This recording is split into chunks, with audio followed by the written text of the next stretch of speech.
made by Indian Space Research Organization. We are বিজ্ঞান pleased এবং to বিশ্বাস confer on শীর্ষক Shri আলোচনা S. সভায় Somanath, অংশ নিলেন Chairman ISRO ISRO, chairman the Governor's S Award Somnath. for Excellence বুধবার on this Kolkata 89th রাজভবনে day শুরু of হওয়া November গ্লোবাল এনার্জি 2023. পার্লামেন্টের 13তম I would now অধিবেশনে অংশ request নিয়ে the Honorable Chandrayaan Governor of 3-এর West Bengal, সাফল্য Dr. C.V. ও Anand পরবর্তী Bose, প্ল্যানিংয়ের kindly কথা hand over the জানিয়েছেন। award রাজ্যের to Shri S. বর্তমান Somanath. রাজ্যপাল সিভি আনন্দ বোস তাকে যে সম্মান দিলেন তাতে তিনি আপ্লুত বলেই এস সোমনাথ জানিয়েছেন। গ্লোবাল এনার্জি পার্লামেন্ট একটি আন্তর্জাতিক সংস্থা।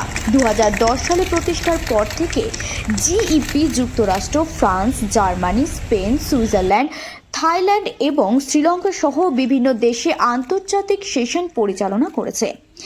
জিইপি ঈশা বিশ্ব প্রজ্ঞা ট্রাস্ট দ্বারা সংগঠিত একটি দাতব্য সংস্থা যা জাতিসংঘের অর্থনৈতিক ও সামাজিক কাউন্সিলের পরামর্শমূলক মর্যাদা ধারণ করে। আমি Isha,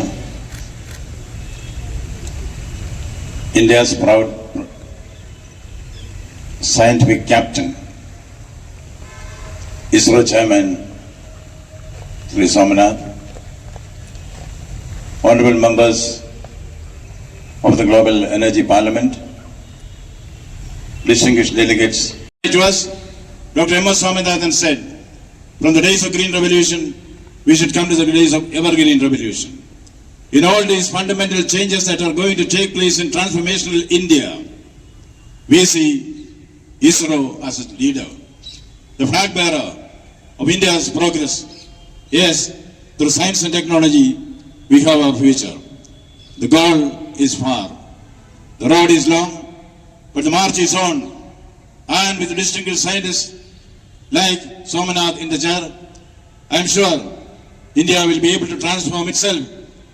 We have no need to be diffident now. India is great. We should assert we are great. India is strong. We should assert we are strong. That is what Vivekananda said. Arise, awake, stop not till you reach your goal.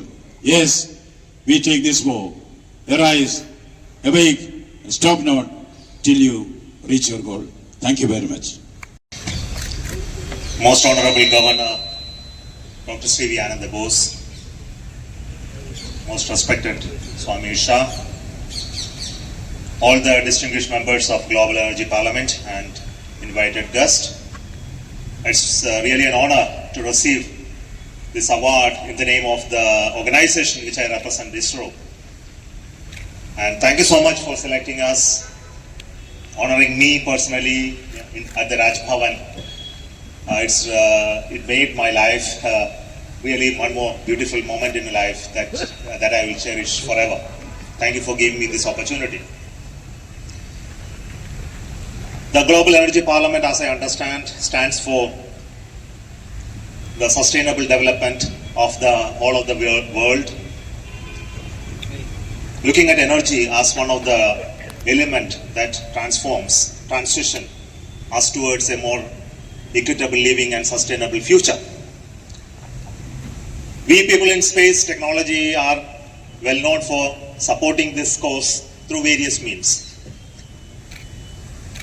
We do remote sensing from space, and as you already aware that the 50 plus essential climate variables which defines the change in environment and climate and helps the scientists to model 50% of them, almost 23 to 25 of them are amenable to be measured from space. And we have been working on this domain for last so many years, and we have been giving inputs to the global weather and climate scientists through space technology of measurements globally for them to model and predict the future.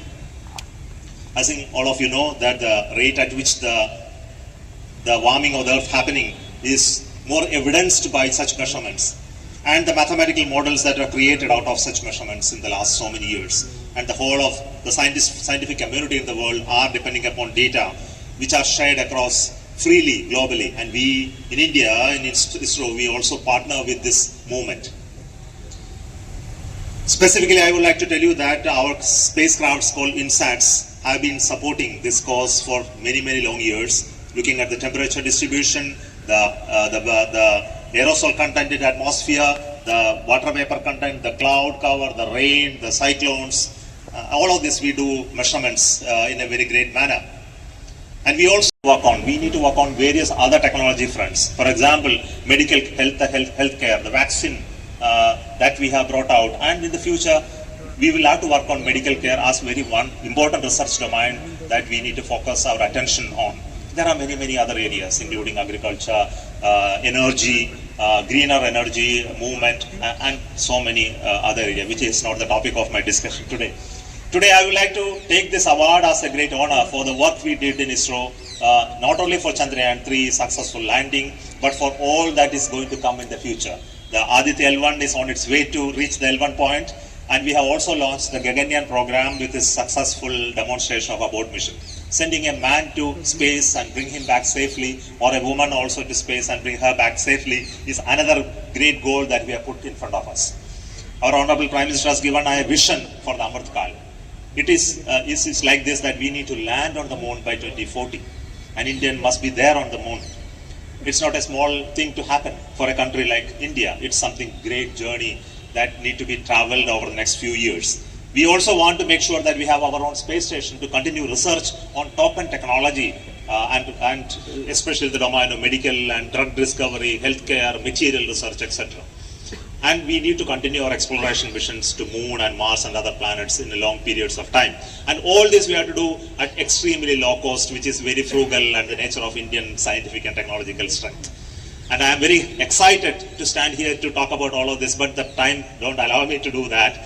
So take me the opportunity to thank Honorable Governor and Swami Isha for gracing this occasion to make me proud about my teammates. And I dedicate all this award to their cause and their contribution, their unwavering faith in all of our strengths and capabilities, and also for the work they did without sleeping or long periods of time, committed to themselves for the cause for India that is going to be a great nation. Thank you so much for this opportunity. Nature of the surface, the swells that are happening on the sea, the salt content on the surface of the water, the temperature, the color, and also the precipitation that happens in deep oceans. All this we measure for understanding the ocean and the interplay between ocean, atmosphere and earth. I think this is what we can do from space. But what we need to do on earth to look at the changes that are happening at much faster pace is something that we need to worry about. The sustainability of this earth by the actions that we speak of various nations are very important. And it's equally important to look at it more carefully so that the blame game that is happening in this whole sector is handled properly. And this is also an equally important job that we do by making sure the people like us in countries like India, where 1.4 billion of people live, how much we contribute to the degradation of the earth compared to many other developed nations. I think these narratives are very important to be addressed by appropriate measurements of various contributions happening from this.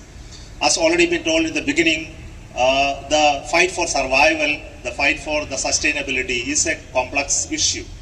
I think space is one domain that we are able to answer many of these causes very effectively. I think we will also hear that recently our Honorable Prime Minister has made an announcement that we are going to launch a satellite called G20 satellite. And this is for G20 nations. And this will be done by ISRO and built by payloads contributed from various nations all across the world. G20, we have given a call to all the G20 countries who have capability in space technology to come up and put their payloads. And you know the focus is exactly the same, the environment, sustainability and survival of the human race. And we would like to address this specific issue using one satellite that we are going to launch. And recently government was very happy to support us to clear it and make it happen in another 2 years. It's something wonderful to happen.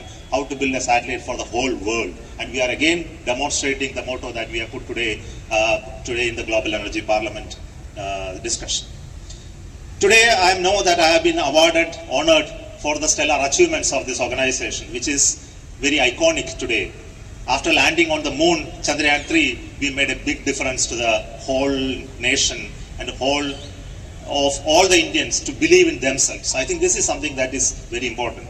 Science and technology is going to be the one prime mover for the nation to become on the top.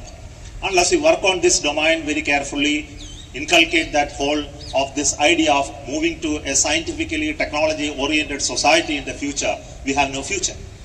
I think it is spread in various ways in our life. To be a leader in science and technology means that we create our future in the times to come.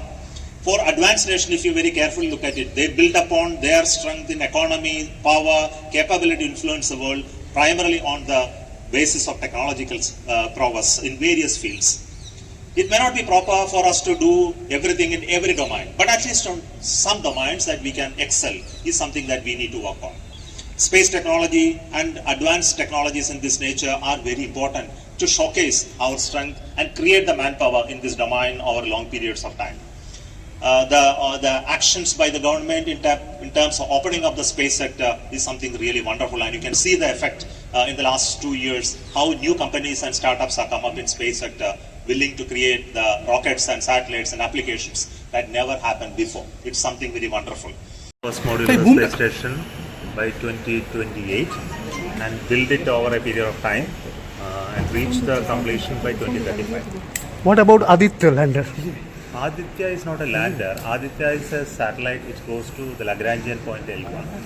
So it's on its way. Our expectation is by January 7th, it will be able to enter the Lagrangian point. We have to do some maneuvers to make it enter, and it will be there. Yes. Sir, you mentioned at your speech that ISRO will going to launch a G20 satellite. Yes. This is announcement that's Honorable Prime Minister already done in the G20 summit, the concluding session. So he said that India is offering to build a satellite for the cause of the G20 nations. Then we were asked to find out what are the type of mission that we can do, and which will be useful for not only for G20 nations but for the entire humanity. So then we identified environmental monitoring, climate and weather as the major topic, which is definitely useful for every nation. Then we identified some specific measurements like the measurement of the methane, the greenhouse gas emissions which are taking place all across, the carbon dioxide concentration, measurement of aerosols as an important element, then distribution of various parameters affecting climate and weather changes all across the world as primary payloads. And we are asking other G20 nations to contribute to this. We want to build the satellite and launch it using our PSLV in next 2 years. Yeah. Sir, how do you feel today being a most successful ISRO chairman after landing of Chandrayaan-3, honored by Governor of West Bengal? See, Chandrayaan-3 landing has been a phenomenal achievement. It's a work of last so many years, starting from Chandrayaan-1 onwards. How to go to moon and reach moon orbit was learned in Chandrayaan-1. Chandrayaan-2 tried the landing process, but unfortunately we could not due to some errors in that. So we were happy that we could solve all of that problem, make the mission very successful by looking at various conditions by which this failure can happen. And we are happy that we solved all of them and achieved the soft landing. It's really a massive work done by so many people over the generations. So today the award is not for Chandrayaan-3 alone. See, the Chandrayaan-3 has created an inspiration for everyone. How we believe in ourselves.